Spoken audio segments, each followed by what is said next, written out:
আমি বিশ্বাস করছি আমার স্মৃতিশক্তি চলে গেছে, প্রবলেম নাই। আমি ব্যবস্থা করতেছি, স্মৃতিশক্তি ফিরে আনার ব্যবস্থা আমি করতেছি।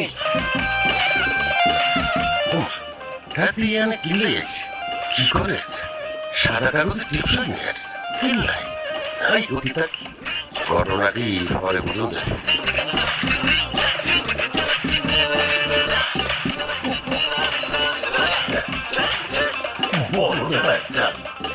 সাদা কাগজে টিপলে কি করবো? এখন কি সাদা কাগজের মধ্যে আই আর শ্বশুরের আঙ্গুলের ছাপ লই আইছি। এখন ব্যাগ জমি বেশি আমি টঙ্কি বিষয় আমেরিকায় যাইম। রাস্তার বলো এগুলো কোনো কাম হইব? এই সাদা কাগজের মধ্যে টিপস বানাইলে কোনো কাম হইব? এগুলো কোনো দাম আছে? কি কি কি তোমার যদি জমি জমা বেচতে হয় তাহলে দলিলের মধ্যে স্ট্যাম্পের মধ্যে টিপছাপ লাগবে। কাগজপত্র ঠিক মতো